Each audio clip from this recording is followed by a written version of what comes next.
Hello everyone, সবাই কেমন আছো? আশা করি সবাই ভালো আছো। আমিও খুব ভালো আছি। তো আজকে স্বাধীনতা দিবস 15ই আগস্ট। আজকের দিনে আমাদের দেশ স্বাধীন হয়েছিল, কিন্তু জানি না আমরা কতটা স্বাধীন। আমরা এই দেশে থেকে সত্যিই কি আমরা স্বাধীন? আমরা তো প্রত্যেক বছর প্রতিনিয়ত স্বাধীনতা দিবস পালন করে থাকি সবাই। তো আমার মনে হয় না যে আমরা এই ভারতবর্ষ থেকে আমরা স্বাধীন হয়েছি এখনও।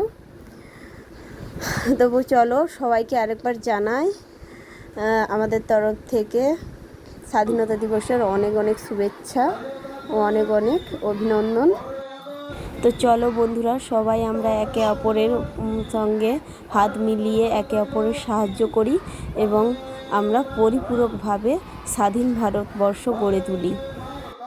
তবুও আমি তোমাদের সকলের কাছে এই প্রশ্ন রাখবো, সত্যিই কি আমাদের সেই মহান দেশ ভারতবর্ষ আছে? আর সত্যিই কি সেই রবীন্দ্রনাথ, বিবেকানন্দ, বীর সুভাষের দেশ?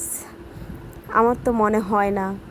এখন যুগের পরিস্থিতি এমন হয়ে গেছে, মানে স্বাধীন বলতে কিন্তু এইভাবে এইরকম স্বাধীনতা আমরা চাই না। তারা এই স্বাধীনতার সুযোগ নিয়ে নোংরামি করে বেড়াচ্ছে। দেখুন না, এই কিছুদিন ধরে নিশ্চয়ই আপনারা সবাই খবর দেখছেন, অবশ্যই সবার মুখে মুখে সবাই জানতে পাচ্ছেন। এই যে আরজিকর হসপিটালে যে ঘটনাটা ঘটে গেল, একটা মর্মান্তিক দুর্ঘটনা। মানে আমাদের মেয়েদের বিশেষ করে কোনোই স্বাধীনতা কি নেই? তোমরাই বলো, মেয়েদের সত্যিই কি কোনো স্বাধীনতা আছে? তবে হ্যাঁ, যারা নোংরামি করে বেড়াও তাদেরকে আমি সাপোর্ট করছি না। সবশেষে বলবো, সবাই ভালো থাকবে, সুস্থ থাকবে।